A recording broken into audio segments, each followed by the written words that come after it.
అందరికీ నమస్కారం. Sarohini's cooking welcome to my channel. ఇదేంటి అనుకుంటున్నారా? చికెన్ చుక్కాకు దమ్ బిర్యానీ. ఇదైతే ఒక డిఫరెంట్ టేస్ట్తో చాలా చాలా అద్భుతంగా ఉంటుంది. ఈ టేస్ట్ ఎంత అద్భుతంగా ఉంటుందంటే ఇది ఒక్కసారి టేస్ట్ చేసిన తర్వాత చుక్కాకు ఎక్కడుంటుంది, అది ఎలా ఉంటుందని ఎంక్వైరీ చేసి మరీ తెచ్చుకుంటారు. అంత బాగుంటుందండి. చుక్కాకు అంటే కొంతమందికి మాత్రమే తెలుసు, అందరికి తెలియదండి. నేనైతే నిజం చెప్తున్నాను, ఇండియాలో ఉన్నప్పుడు చుక్కాకు అని విన్నాను కానీ చూడలేదు, టేస్ట్ చేయలేదు. కానీ ఇక్కడికి వచ్చిన తర్వాత దాని టేస్ట్ ఒకసారి చూసిన తర్వాత ఎప్పుడు ఇలాగే చేస్తూ ఉంటాను. అంత బాగుంటుంది. ఇకెందుకు ఆలస్యం, ఈ చుక్కాకు చికెన్ దమ్ బిర్యానీ నా స్టైల్లో నేను ఎలా తయారు చేశానో ఇప్పుడు మీకు చూపించబోతున్నాను. ఈ దమ్ బిర్యానీకి ఎక్కువ ఇంగ్రీడియంట్స్ అవసరం లేదు. చుక్కాకైతే ఒక పిడికెడు వరకు తీసుకున్నాను, టమాటా ఒకటి తీసుకున్నాను, 3 పచ్చిమిర్చి, కొత్తిమీర కొద్దిగా, ఒక ఉల్లిపాయ.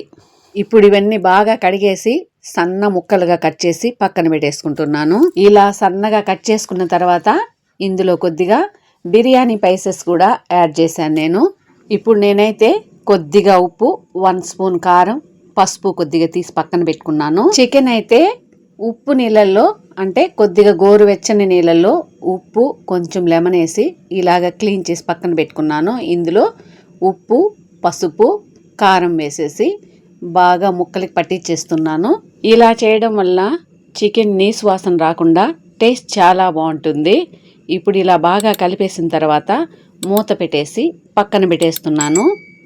ఇప్పుడు ఇందులో ధనియాల పొడి 1 స్పూన్, గరం మసాలా పొడి 1 స్పూన్, మీరు చికెన్ మసాలా కూడా వేసుకోవచ్చు, కొద్దిగా జీలకర్ర పొడి. నేనైతే పుదీనా ఆకులు ఎండబెట్టినవి కొంచెం నలిపి ఇలా వాడుకుంటున్నాను. మీ దగ్గర పచ్చిది ఉంటే పచ్చిది కూడా వాడుకోవచ్చు. మీ దగ్గర కస్తూరి మేతి ఉంటే అదైనా కూడా యూస్ చేసుకోవచ్చు. ఇవన్నీ ఇలా రెడీ చేసుకున్న తర్వాత ఇప్పుడు స్టవ్ వెలిగించి స్టవ్ మీద ఒక పాత్ర పెట్టుకుంటున్నాను. పాత్ర వేడైన తర్వాత ఇప్పుడు ఇందులో నెయ్యి 1 స్పూన్ వేసి ఒక చిన్న గరిటె ఆయిల్ వేస్తున్నాను. నార్మల్ బిర్యానీకి అయితే ఆయిల్ ఎక్కువ పడుతుంది, దమ్ బిర్యానీకి ఆయిల్ అంత ఎక్కువ ఏం అవసరం ఉండదు. ఆయిల్ వేడైన తర్వాత ఇప్పుడు ఇందులో ఉల్లిపాయ ముక్కలు, బిర్యానీ స్పైసెస్, కట్ చేసుకున్న పచ్చిమిర్చి, 2 బిర్యానీ ఆకులైతే ఇలా తుంచి వేస్తున్నాను. ఉల్లిపాయ ముక్కలు తొందరగా వేగాలంటే ఇందులో కొద్దిగా ఉప్పు వేస్తున్నాను. ఒక 1/2 స్పూన్ వరకు ఉప్పు వేసేసి కలిపేస్తున్నాను.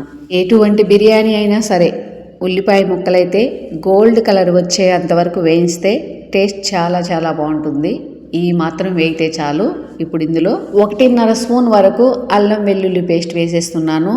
ఈ అల్లం వెల్లుల్లి పేస్ట్ మిక్సీ పట్టుకున్నప్పుడే కొద్దిగా సోంపు, 2 యాలకులు, 2 లవంగాలు వేసి మిక్సీ పట్టుకున్నాను. ఎందుకంటే బిర్యానీ తింటున్నప్పుడు యాలకులు, లవంగాలు కనపడ్డాయి అనుకోండి, మా పాప రైస్ తినదు. మీరు కావాలనుకుంటే ఆయిల్ వేడైనప్పుడే ఆనియన్ ముక్కలు వేస్తాం కదా, అప్పుడైనా వేసుకోవచ్చు. ఇవన్నీ బాగా వేగిపోయిన తర్వాత ఇప్పుడు ఇందులో ముందుగా ప్రిపేర్ చేసి పక్కన పెట్టుకున్నా కదా ధనియాల పొడి, గరం మసాలా, జీలకర్ర పొడి, డ్రై పుదీనా ఆకుల పొడి వేసేసి కలిపేస్తున్నాను. ఇవి వేసిన తర్వాత మంట సన్నగా ఉండాలి, మాడిపోకుండా చూసుకోవాలి. ఇప్పుడు ఇందులో చిలికిన పెరుగు అయితే ఒక చిన్న కప్పు తీసుకున్నాను, అది కూడా వేసేసి కలిపేస్తున్నాను.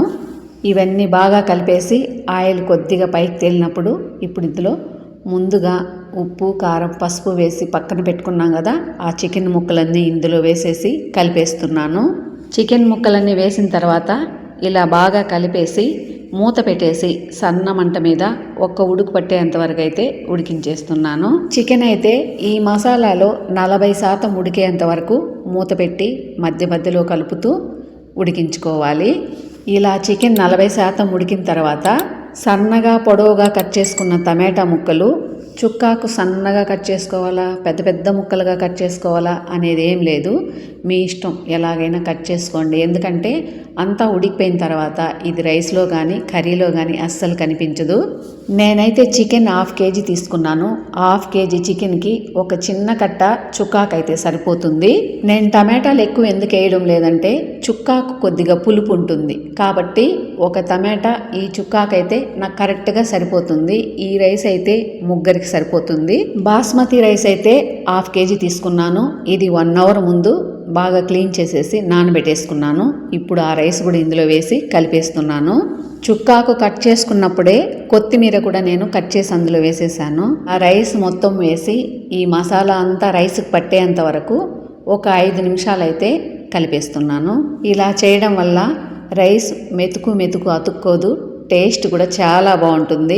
ముద్దగా తింటున్నప్పుడు ఆ టేస్ట్ ఒక డిఫరెంట్గా చాలా బాగుంటుంది. ఇలా 5 నిమిషాలు బాగా కలిపేసిన తర్వాత వేడిగా మసలే నీళ్ళైతే ఇందులో వేస్తున్నాను. నీళ్ళు అందాస్ అయితే 1 గ్లాస్ రైస్కి 1.5 గ్లాస్ వాటర్ అయితే వేస్తున్నాను. ఎందుకంటే మనం చికెన్ వేసినప్పుడు ఆకు వేసినప్పుడు అందులో కొద్దిగా గ్రేవీ మిగిలిపోయింది కాబట్టి కరెక్ట్గా సరిపోతుంది. ఇప్పుడు ఇందులో ఉప్పు కొద్దిగా తగ్గినట్టు అనిపించింది, నేను కొద్దిగా ఉప్పు వేస్తున్నాను. మీకు ఇంకా స్పైసీగా కావాలనుకుంటే ఉప్పు కారం అంతా ఇప్పుడే వేసేసుకొని కలిపేసి మూత పెట్టేసుకోవచ్చు. ఈ రైస్లో వేడి వాటర్ పోసాం కాబట్టి రైస్ కూడా తొందరగా అయిపోతుంది. ఈ రైస్ ఉడికేటప్పుడు పెద్ద మంట మీద ఒక 5 నుంచి 7 నిమిషాల వరకు ఉడికించాలి. మళ్ళీ మీడియం ఫ్లేమ్లో ఒక 5 నిమిషాలు ఉడికించాలి. నాకైతే నీళ్ళు కరెక్ట్గా సరిపోయినాయి. రైస్ అయితే 60% ఉడికిన తర్వాత 40% రైస్ అయితే దమ్ మీదే ఉడకాలి, అప్పుడే టేస్ట్ చాలా బాగుంటుంది. ఇలా దస్గీర్ అంటే సిల్వర్ పేపర్తో మూతి టైట్గా బిగిచ్చేసి మూత అయితే టైట్గా పెట్టేశాను. 10 నిమిషాలు సన్న మంట మీద ఇలా దమ్ పట్టించేసాను. స్టవ్ ఆఫ్ చేసిన 1/4 గంటకైతే ఓపెన్ చేస్తున్నాను.